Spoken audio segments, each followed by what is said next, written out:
Hello, everybody. Welcome back to Tea and Lit. A few things we want to say before we get started. Number one, there's a lightning storm outside, so if you hear thunder, we apologize. Second thing, we are filming this at midnight, so if we're kind of whispery, we also apologize. Thirdly, this has been 3 weeks in the making. We've been struggling to get this thing done, and things are not going any easier tonight, so hopefully this all works out just fine. Today we are going through George Orwell's 1984. This is going to be our discussion. I'm Lexi, this is Keith, and here on Tea and Lit we talk about classic literature, and for the month of November 2020 we thought it most appropriate to read 1984 by George Orwell, which seems to be like the pinnacle of dystopian novels, particularly centered on government overreach. And because we hate ourselves, we thought this would be the right thing to do this year in 2020. So I have on my list about 15 questions, and we'll just go through and chat about them, mostly focused on the book and how we can, see parallels in our own lives with the book, and then we will end things there. I hope you guys read the book with us and enjoyed it, and in case I forget, our next book will be Beowulf in the month of December. I will try to remember to mention that at the end. But with no further ado, grab yourselves a cuppa and a copy and let's get into it. Okay. What were your first thoughts of this book? Like upon finishing or while I was reading it? What? My first thoughts when I finished it or like while I was reading it. Oh, well, I guess while you were reading it.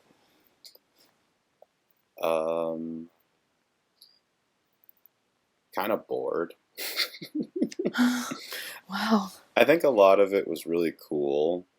I guess the beginning of it had a really good setup and a really good premise for the whole world. I really liked that. But a lot of the middle section that was talking about like the love interest, I'll be honest, it was just sort of like debauchery for the sake of debauchery. And I get the premise of that working in this world. I just didn't really care. It was just kind of boring. But then obviously at the end it picks up again. And I'm like, okay, this was definitely worth a read. You know what else I wonder? So you strike me as someone who would be very invested in world building, and I don't know if this was like the most world buildingly book. Yeah, it like gives you like a really cool like outline of like a world, but it doesn't like go into like a lot of depth of how it functions. And I think that's by design because it's supposed to be a dystopian, not like a very specific dystopia, I guess. It's like a lot of dystopians can kind of fit into this kind of world, you know what I mean? Yeah, I feel that. I feel that. My first thought was, um, I felt really overwhelmed the whole time I read it because I just felt like it was a little too honest Yeah. for it to be like such an old book for us not to have learned anything. And I feel like people throw around 1984 very loosely, and we hear about these like Orwellian power grabs, and I'm like, because I just saw a video today actually about Prime Minister of UK named Boris Johnson having some Orwellian new policy. And I'm like, let's be clear about like the world that we're in compared to the book. Like it's bad in our real world, but like let's not conflate them too much. You know what I mean? Like Yeah. it diminishes what is actually happening, I think. Yeah, like people are comparing it to like the worst possible thing they could think of right out the gate. Right, right. Yeah, So I just that don't really is, love that. yeah. Okay, what do you think about the fact that there were no laws? So at the beginning of the book, it had mentioned that there are actually no laws in this world. It's just that, like, there are things you can't do, and everybody knows you can't do them, but there's not actually any laws prohibiting it. There's no written laws. I find it ironic because I was watching Korra recently, right? And one of the villains in there wants to destroy like any sense of like government or control and just let people kind of figure it out on their own in anarchy kind of method. I think it's funny that they have control in this world in their lack of laws versus what you would normally assume to be chaos with a lack of laws. I think the reason for that is because of the general implication of the punishment rather than assuming there would be no punishment, which is what I think chaos would be born from, right? Mm-hmm. Mm-hmm. Okay, I think that's Everyone's fair. everyone's just What? so afraid of everyone's just so afraid of what could happen that they just won't do it. Right, right. And it kind of is interesting when you think about how they said, like, there are three things. One of them was freedom is slavery. And it's like, if you're free, then are you really? I can't remember what all of them were, but they were very interesting. Yeah, Freedom is slavery. they were all contradictory. Yeah. I don't know why I'm opening this. Like, I'm going to be able to find it quickly. Did you annotate it? I annotated it thoroughly, but I don't know what I would have marked it, which is Oh, what basically color? useless. Yeah, what color? Oh my gosh, I found it. Nice, nice. War is peace, freedom is slavery, ignorance is strength. The last one's my favorite. Sounds wild. Sounds so wild. So wild. Okay, next question. I kind of want to move through these quickly. I'm saying this for YouTube purposes because Keith is holding up his light with his own arm, and like that makes my shoulder hurt just thinking about it. I mean, it's like Um, on my. I don't know. It's okay. I'm not stressed. well, also it's the middle of the night. Yeah, I'm more worried about waking up mom. That's what I'm nervous about. So don't make me laugh too hard. Alrighty. Next question. What did you think about ink pencils being used for everything? I labeled that right away, that they used ink pencils instead of regular ink pens in this world. Ink Did you pencils notice? instead of ink pen. I thought it was ink pens instead of like pencils like that are erasable. I thought that was the premise. Yeah, like they used pencils instead of pens because the pencils are erasable. That's what I took it to mean. Because this world can rewrite history, no problem. Right, right. Okay, so everything's in permanent ink is the idea, right? Well, are ink pencils permanent? I guess I don't know the difference between ink pencil and ink pen. Yeah, now that I'm thinking about it, I guess I don't either. Well, I just shit. I assumed it was like one of those erasable pens. Oh, In which I haven't case, seen that those would be in really interesting. years. Yeah, I haven't seen those in years though. Well, it's because I they guess didn't I really could have work. remembered But those. they may have been like a newfangled idea to George Orwell, and he was like, I'm going to write about this. I thought the premise of the thing was that they used permanent ink all the time because they wanted everything to, on the surface, be solidified. But then obviously the government would just burn away whatever they didn't like, anyways. So it was like the average lay person had no control over what would be kept and what wouldn't be kept because they were writing in ink all the time if they wrote versus the government that could just, interchange that at any point at will. I thought it was pencils, more like erasable ink. Yeah, So in I the mean, I don't know. comments, my friends, my intelligent friends, please tell us what an ink pencil is because apparently neither of us are really confident. Alrighty, next question. Oh, I've got a couple of cult questions. I love a good cult. Okay. One of the ways to create a cult is by removing family loyalties and creating a false family. What do you think of this process? Yo, the concept of the spies is so scary in this, actually. I know. The Scared the crazy thing crap out of me. about the kid spies, like, so I don't think we're in an Orwellian society yet, but I feel like we could be sooner rather than later if we're not careful. And I babysat for some kids, and it's the four kids that you know. And they asked me, they support a particular candidate in their household, and they buy into all of the marketing of this particular candidate in their household. And they asked if I was going to vote for this particular candidate. And when I was reading 1984, I was thinking about that moment when the kid asked me, because it was like the first thing he said when I got out of the car. It was like, Lexi's here. Hi, how are you? Did you vote for blank candidate?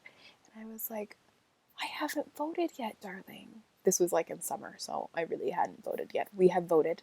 I hope everybody else does too. Um, but when I read it, I was like, oh my gosh, this kid is definitely going to be a spy in the future. That he will be like one of these kids who's like ratting out their parents for whatever. Yeah, the parent that ends up being that's imprisoned at the Mm-hmm. end because his daughter ratted him out. I thought it was funny because he had like a certain sense of pride in his Yeah, child. He yeah, was also kind of scared out of his mind, right? yeah. Like worried about it. But I thought it was kind of funny. Like it's just sort of a weird depiction that you'd be proud of your own child for ratting you out like that. It was a really interesting thing. But it's like one of those aspects of cults and like abusive relationships where it's like, no, this is the right thing. I deserve this because clearly I made a mistake. It's like, actually, something's wrong. It's also cutting off the family ties, right? Like you're Mm-hmm. even any semblance of loyalty that would have been there normally is just removed entirely. Mm-hmm. Mm-hmm. Because we even see that with our main character, his wife is like assigned to him, and his mother and his sister are just taken from him. And so like this lack of a family, and I think written into the human condition, into all animals, not all animals, all pack animals, including but not limited to primates, is that desire to maintain family. And so if you can take away the natural family and create an artificial family, then you could do a lot of really interesting, damaging, or productive, depending on you know your views, work. Because if you think about, like, that's what the function of like a fraternity or a sorority is when you go to college, is to create that kind of false family structure to help you transition into adulthood and independence. Like that's what its function is supposed to be, but that doesn't always work out. Yeah, I feel that. I feel that. Next question, another cult question. Cults work by instilling fear. And I think that it said this at one point in the book. Do you believe fear is stronger than love? Ooh, I remember this question because I had just read The Prince by Niccolo Machiavelli, and it directly pitches that question of is it better to be feared or loved from a ruling standpoint? Um, and the answer is obviously rather have both, but very seldom can you have both. And it's better to have the fear than the love. And I had a quote for this, but I'm not in my room right now, You so I know don't what? have it with me. Send it to I'll me put and it I will in. put it right here. Yeah. Okay, okay, oh, yeah, yeah. But like the gist of it is just that fear is love is dictated by the individual, whereas fear is dictated by the one in charge. So if you are trying to be a ruler, love can be swayed by whatever they feel at the moment, but no one's going to stop being afraid of you if you're still scary, right? Um, that's basically the premise, is that they don't have any control over the fact that they're afraid, but they do have control over the fact that they could love you or not. That's really interesting. Yeah. But as the ruler, you should have control over the situation. So I guess that's the answer. Is I would say fear is still the answer if you want to be an objectively in power ruler. But the entire premise of Machiavelli's The Prince is also putting emphasis on ethics do need to be factored in, or else people will revolt against you no matter what. All right. I don't really have an answer to this question because I've loved so few people in my life that it's hard to know if fear is stronger than love. I fear so much and love so little, so it's hard for me to answer that question. But I thought it would be an interesting question. Um, I think it's an interesting question. at one point in the book, we meet with O'Brien, and he goes through this litany of things, asking them what they're prepared. That was thunder. What they're So like, prepared to do for the cause of the Brotherhood, which is like the revolting, organized institution party. They're fighting against the institution. The Brotherhood are, and so O'Brien ask them a series of questions, asking them what they're prepared to do. Now, I'm not going to ask you individually because I think that's a bad idea, just in case some high powered socialist government is watching, or more, in my view, overinflated tech companies are watching and are using mind control. That's my theory. Um, I don't want to go through specifically so that you can tell your weaknesses, but I just want you to give me like a general idea of what you think of these things. I'm going to Are you read them still gonna now. go through the whole? You're gonna go through all of them still? Yeah, I'm going to read them, but I won't ask you individually for them, okay? Okay, I'll just give the answer at the end then. Yes. So, question number one, you are prepared to give your lives. You are prepared to commit murder, to commit acts of sabotage, which may cause the death of hundreds of innocent people, to betray your country to foreign powers. You are prepared to cheat, to forge, to blackmail, to corrupt the minds of children, to distribute habit forming drugs, to encourage prostitution, to disseminate venereal diseases, to do anything which is likely to cause demoralization and weaken the power of the party. If, for example, it would somehow serve our interests to throw sulfuric acid in a child's face, are you prepared to do that? You were prepared to lose your identity and live out the rest of your life as a waiter or a dock worker. You are prepared to commit suicide if and when we order you to do so. You are prepared, the two of you, to separate and never see each other again. Now, my light is flickering. I want to say most of those I wouldn't do. When I read that, I was like, there's maybe one thing in here that I'd be like, okay, maybe, maybe. But like, that's It's throwing crazy. sulfuric acid in a. It's throwing sulfuric acid in a child's That's the face, thing right? I You would said do. that was be. That's super easy, As right? someone who has committed the whole of my adult life to investing and educating in future generations, that is the one thing I would do. Yeah, it's easy. No, but like, that's crazy. That's a crazy Yeah, litany of things. because like it's funny because a lot of them are so out there that if I was ever in that position, I'd be like, all right, how is that going to help anything? Yeah.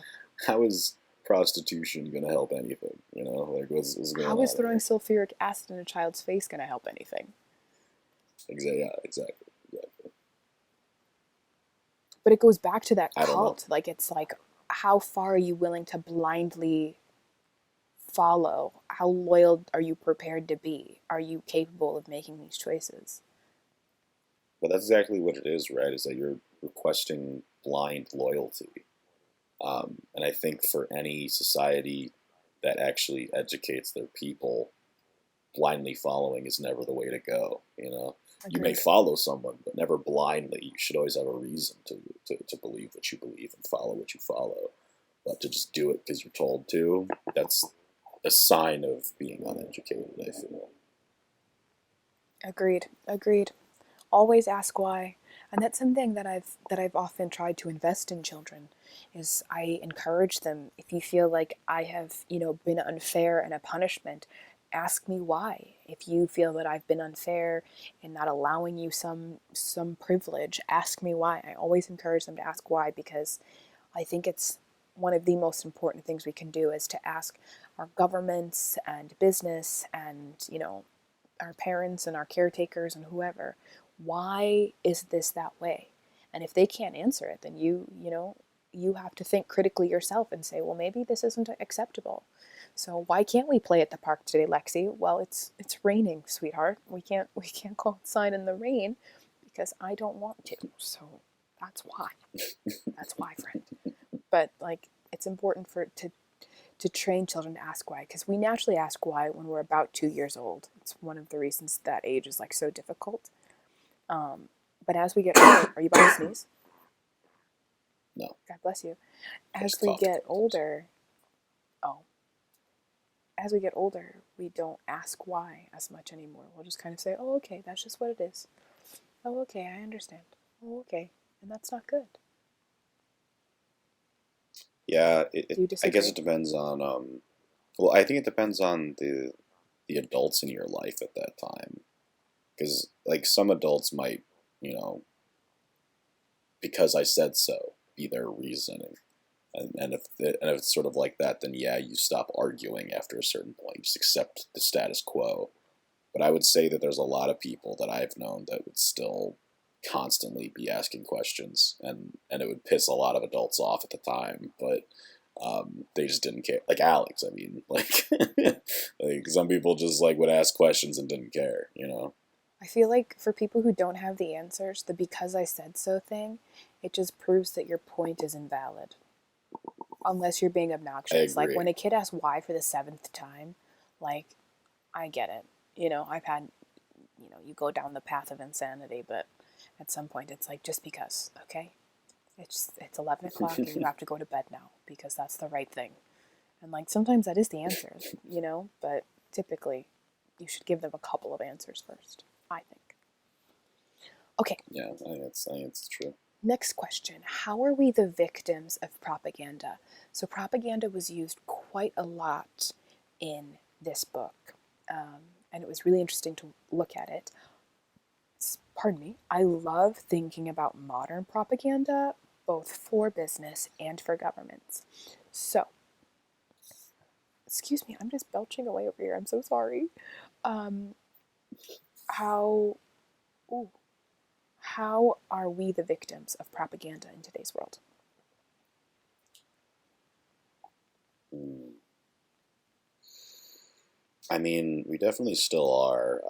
I would say even for someone like me who runs ad block, I still am subject to advertisements everywhere, even outside of Constantly. like just on my computer. It just shows up, right? It's always there.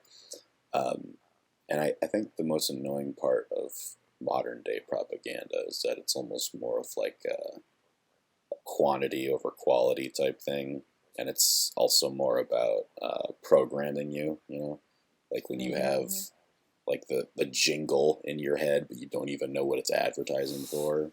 Like that's what Mm-hmm. I'm saying. Like that's what they go for now, and I hate that because there's still businesses whose jingles I can't get out of my head, and I've never had to order anything from any of them ever, Mm-hmm. but they'll never go away. Um, yeah, I don't like modern day propaganda, but I get why we do it from a media standpoint. I wish the government wouldn't, you know, I don't know. I think there should be honesty within the government, but I understand that you can't tell them everything because that's just kind of how it goes, right? But I wish that there's a bit more transparency there, I guess. One could only wish. Propaganda kind of supports the idea that you're gonna look at this thing while I do this other thing, and I don't really Sleight of like hands. that. Yeah, Yeah, exactly. I feel that. But I think sometimes like it's a good idea to kind of like take a detox. Like earlier in quarantine, I was watching the news all day, every day, and I would wake up every morning and Yeah, look at the dude. numbers. And every mid morning, I would look at the numbers. And after lunch every day, I would look at the numbers. And before dinner every day, I would look at the numbers. And before I went to bed, I would look at the numbers. And like subjecting yourself to that degree of crazy, like it's just inviting mental health distress.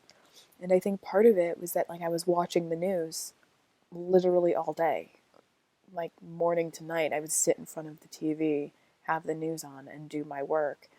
And it's feeding you this fear mongering constantly. And you can't help it. And then you like are a month in and you're like, why am I so anxious? I haven't left the house in 6 weeks. Clearly, I don't have COVID. Because there were a few times I was like, oh my gosh, I've got it. It's like, no, you don't. You haven't been out of the house. And so breaking There's free a of fine propaganda, I think, is really hard. yeah. In a I think lot of there's a in fine a line lot of between ways. trying to Sorry, go ahead. I think there's a fine line between trying to be educated on a subject and then allowing it to overwhelm you entirely. Mm-hmm, Um, mm-hmm. for sure, don't be checking like 8 times a day the numbers. Come on. It's a sure sign of That's too crazy. much. That's way too much. Now, one thing that you said many a moon ago that I found so fascinating, and it was one of those comments. I just want to let me say this. My brother is very wise and he speaks so rarely, but when he does, he has a way of like dropping a bomb and then piecing out and being like, well, of course, this is what it is. And then he disappears and it leaves everybody around him just like kind of flabbergasted trying to process what he said. And you said, I don't even know, it was probably like over a year ago. You went, the human race doesn't know how to survive without slavery. And I thought that was so fascinating because if you think about it, apparently we really freaking don't. Because we have had slavery at every point in history. Whether that slavery is right in front of us or it's not, slavery has existed and continues to exist even today. And so in this book, there seems to be, well, there is this class delineation and how the lower classes are there to serve the upper classes. And so I just wanted you to explain a little bit of your views, your thought on how the human race cannot exist without slavery, and if you think at some point we will progress.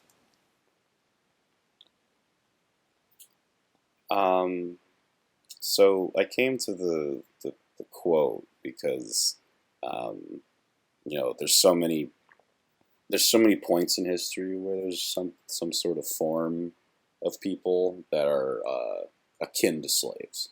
Even right now, you could argue that like sweatshops and stuff, Mm-hmm, like mm-hmm, those are still very prevalent even now, mm-hmm. and it's weird how much of a gap there can be between like people that have so much money that 1,000 people could live 1,000 lifetimes and still not make as much money as you did in your one lifetime.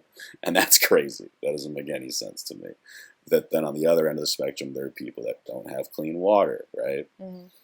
Um, you can't read, can't do like a lot of like what we would consider like the basic things that all human beings should be able to have at their disposal.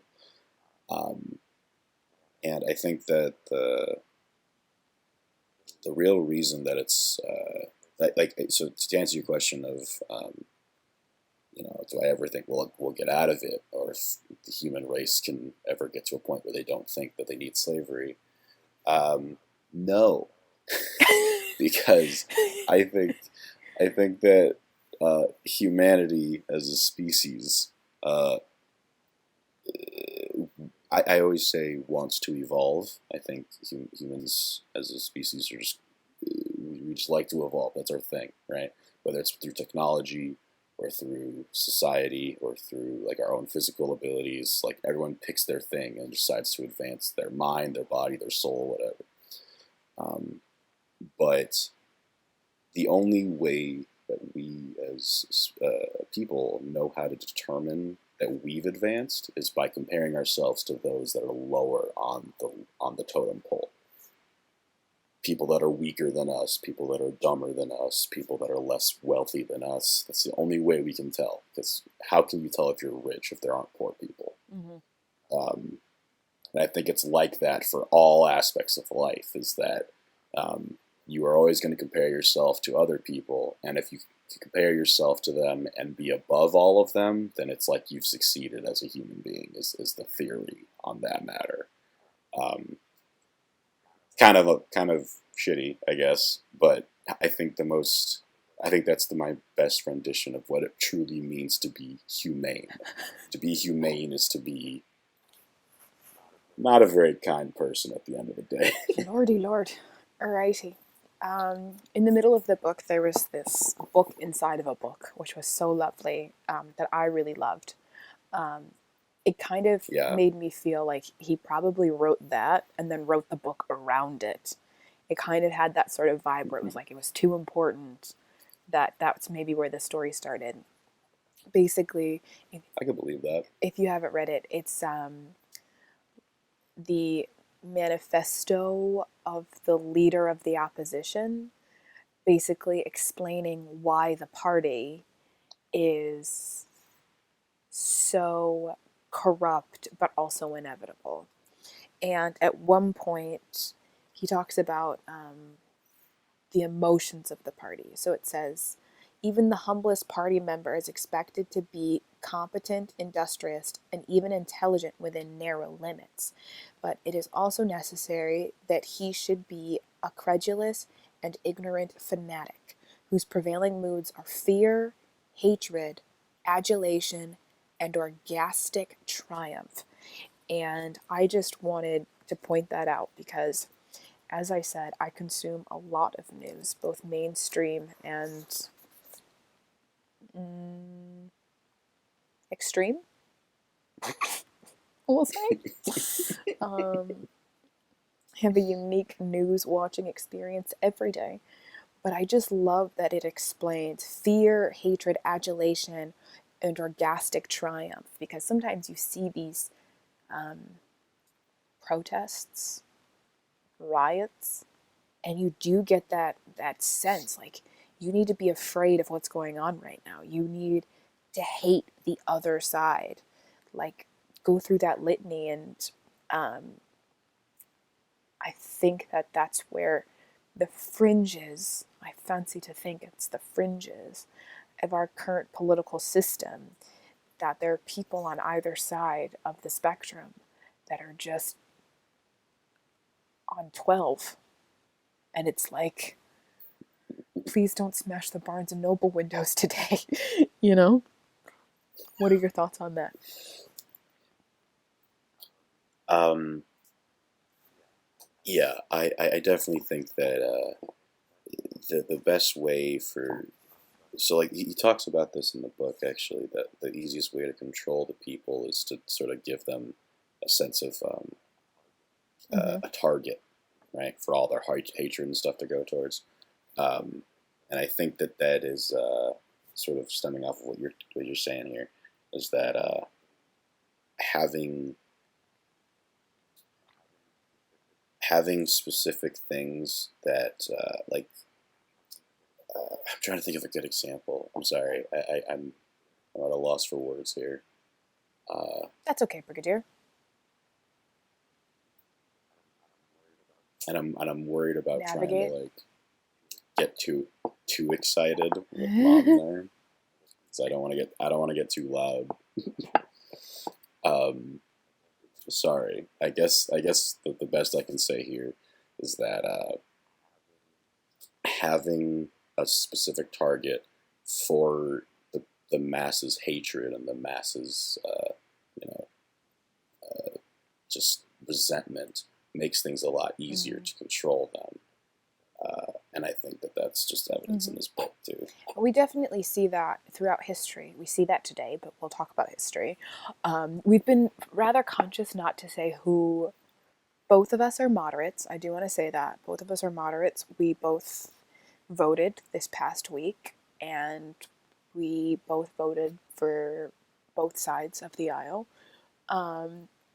And he is a little bit more conscious than I am about not wanting to share his political views, which I respect.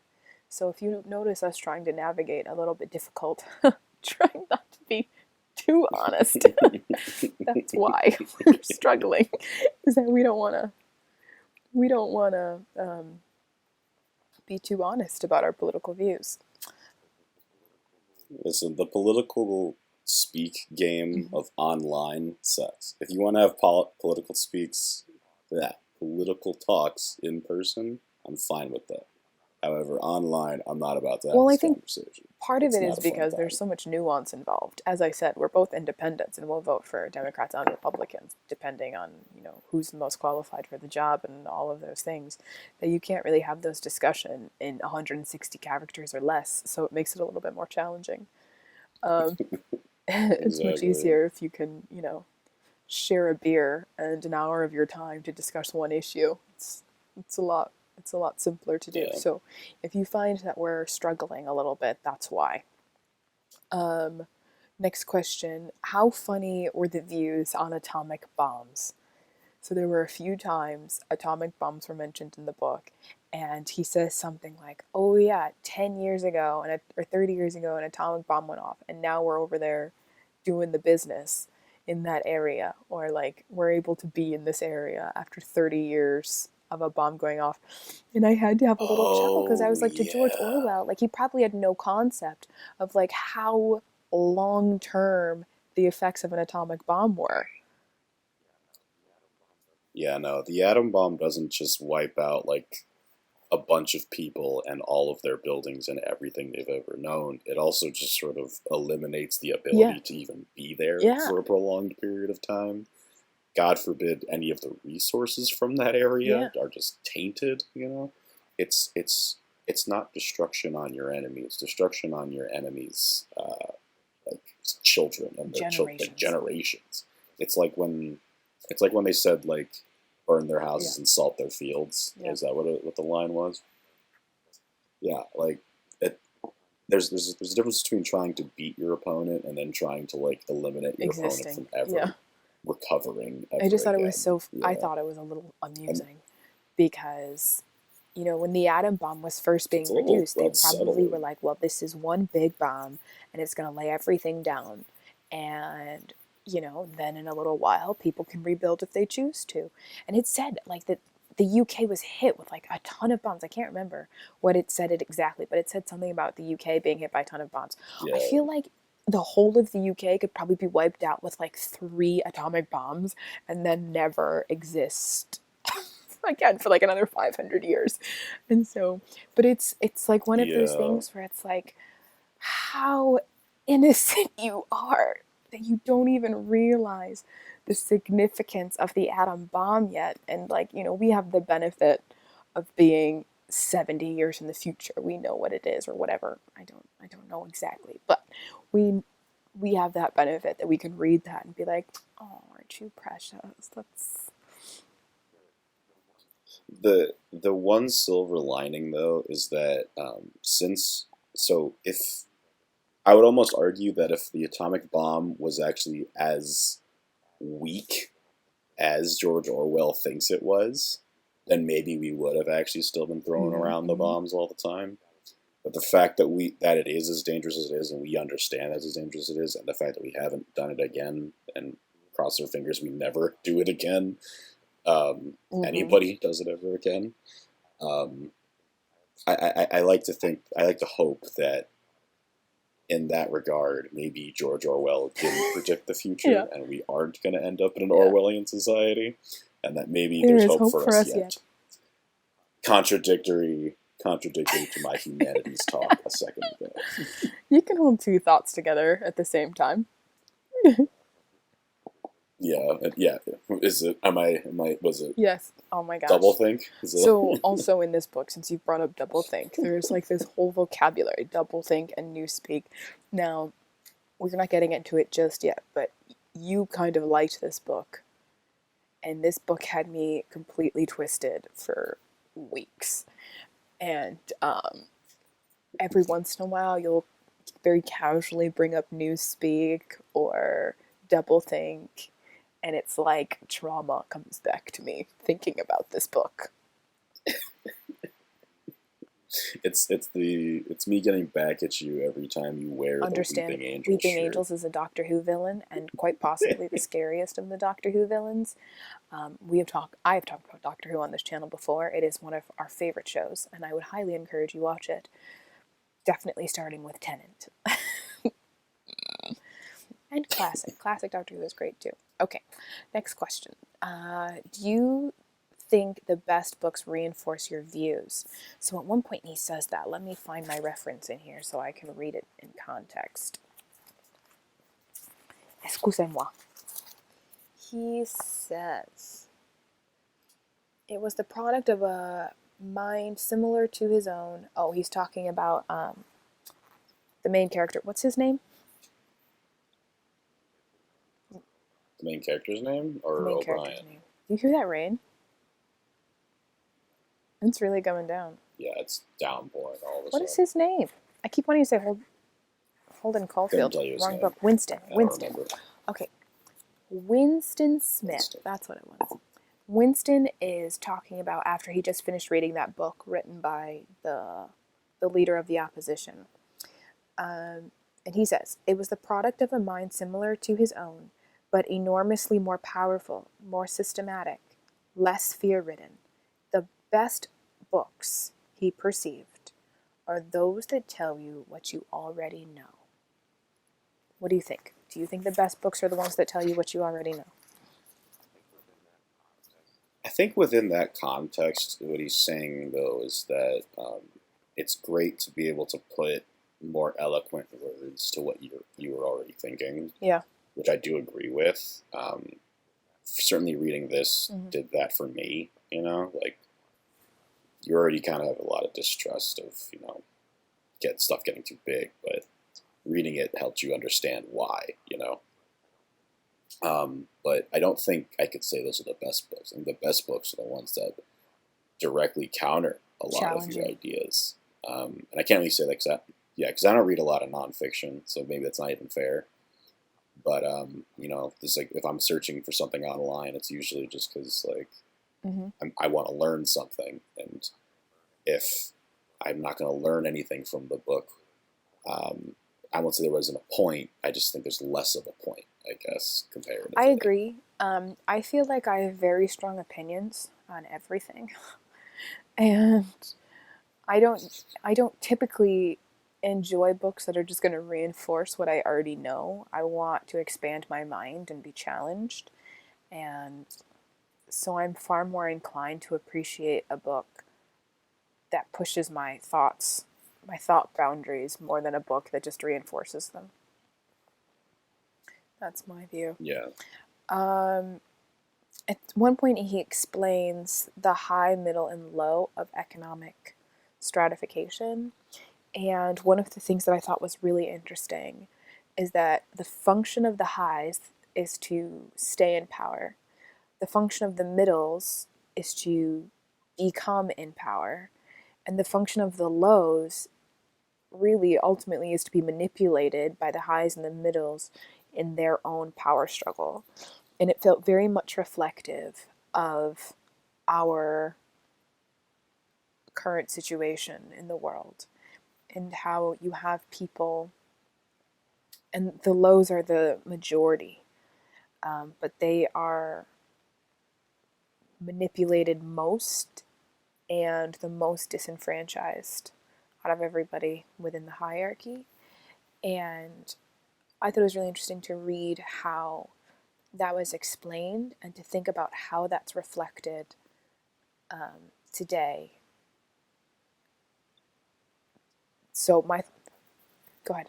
Yeah, I think he directly says in there actually that he um, doesn't believe that.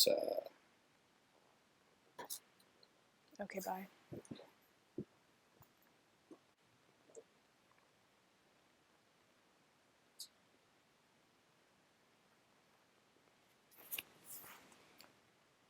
Our next reference is going to be on page 206.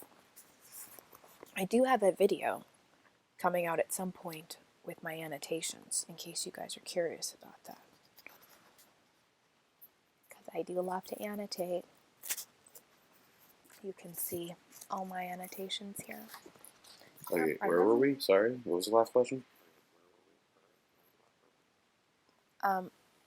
I was asking about the Right. Okay. highs, So middles, he, and he directly lows. says in there that the lowest class is always being manipulated into helping the mids gain top ranking, and then flipping it, and then helping what used to be the top get to the top again, and they're just manipulated back and forth over and over, over and over, because they believe that they have the chance as the lowest class to be middle class. Only the lowest class in George Orwell's depiction actually believes that everyone can be equal. The middle class doesn't believe that and has every intention of getting to the top. And the top class doesn't believe that because they literally aren't. But the lowest class, if you tell them they can gain equality, then they'll follow you. But then you never are given it, but you forget before you're actually pissed about it.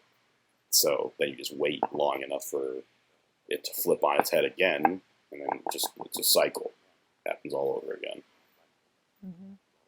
So it sucks. So it It's sucks. so It's tragic. the moral of that story. It sucks. It's really tragic. Okay, next thing is that he says that socialism leads to permanent inequality. INGSOC, which grew out of the earlier socialist movement and inherited its phraseology, has in fact carried out the main item in the the socialist program. Can you tell that I prefer sociology to socialism? With the result foreseen and intended beforehand that economic inequality has been made permanent. I thought that was really interesting, and I have to ask, do you think socialism leads to permanent inequality? I think the premise is to achieve the exact opposite, right? But do you think so? Is that one of the things that, the highs just tell the middles and the lows that its function is to create Yeah, equality, but it I would never say so. actually does? Yeah, it goes back to that thing. Socialism, in theory, could work if the human condition didn't warrant not not adhering to anything socialism preaches at all. As I said, I think humans as a whole believe in evolution. That's why capitalism is where we go in our society for the most part. But if everyone could be equal and everyone could be happy being content where they are, then in theory something like that could work. Um, but it doesn't, because whoever's in charge gets to decide what equality looks like, and they're never going to put themselves in the same category as everyone else. That's just not a thing that'll ever Yeah, happen. I listened to this one guy. He was talking about school choice, and he started, or is the principal, the director of a bunch of charter schools in New York City, and he was talking about how like the elites will say they don't appreciate school choice and how like we have to, everybody should be publicly educated. And at one point he has this golden line where he says, you send your kids to Catholic school, but I know you're not Catholic. And so of course you like school choice because you're sending your kid to a private parochial school. You're not sending your kid to the local public school. And so why should you expect low-income communities to send their children to the local public school if they have the option of sending their kid to a private charter school?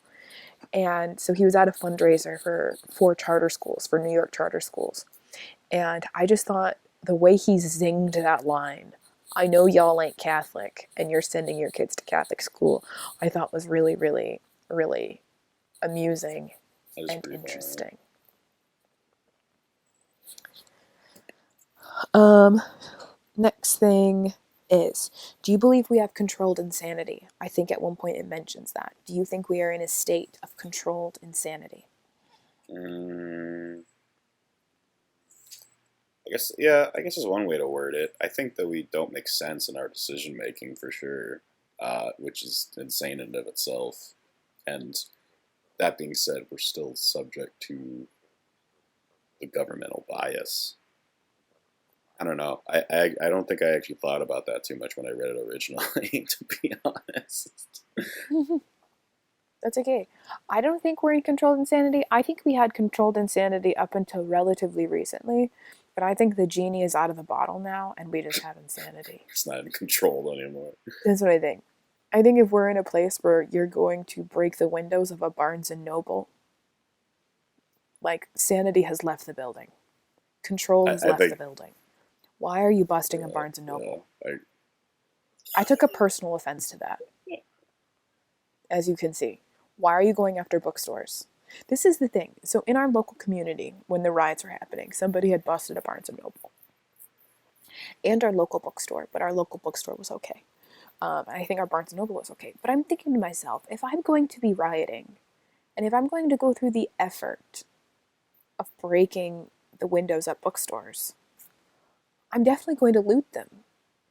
But do you think anything was missing from the Barnes and Noble? No, because people aren't going to pick up a nice book about, I don't know, dystopias, read this and think maybe I'm making the wrong choices in my life by breaking windows at a Barnes and Noble. Like maybe read a history book or anything. You go in there, expand your mind, and realize you should probably take your butt home. There is no reason to be breaking windows at bookstores. Why would you do that? But here's the thing. So I am a child who loves Aladdin, and I feel like the only thing you have to steal is bread to eat. I don't mean bread specifically, I mean food. Gotta get your bread. Like, I get it. Gotta steal to eat, gotta eat to live. Like, that's, like, I can conceptually understand that. But you just broke the windows at my bookstore for kicks. And I feel that's insane without any control. Okay? There were food restaurants as opposed to other types of restaurants, right across the street and right next door. Why didn't you go after them? You could have gotten tacos. Why'd you go after my bookstores? That's what I want to know. Could have gotten pizza. No. Coming after my bookstores. I took it as a personal offense. I'd be the worst offense. rioter. I'd be definitely busting into restaurants, making myself like a meal. Then I'd get full, and I'd stop rioting. Yeah, Y'all go on. Yeah, I'll come back for me. I'll be there in a bit. Go Once back. I digest this. I'll catch up with you in an hour. Give me a minute. I would go in and I would take books, which would be the wrong thing. I'm not gonna lie. I would loot a bookstore. I'm not gonna lie. I would totally loot a bookstore. And I would feel bad about it later, but in the moment I would be like, oh, look at the free You gotta books. stop making it so I gotta put disclaimers on all these videos. Like, see, this is not acceptable in the court of law. I gotta put that on like every video Yes. we talk about. Yes. We are prone to sarcasm. Yeah, that's true. And silly ideas that will never, ever, ever, ever come to fruition. Because if there's one thing that I hope that I've communicated in my review of 1984 and in this discussion, it's that I am far from being a revolutionary in any way. I am very pro status quo. I just want to be left alone to do my own thing. Stay out of my way, stay out of my space. I will stay out of your way, I will stay out of your space. I will tolerate a lot of macro level BS as long as my micro level is okay. That's funny. I'm like the lady in the book with the thick arms that's hanging up laundry in the yard singing her songs. That's me. I understand the world is in chaos, but like, my laundry needs to get done, okay?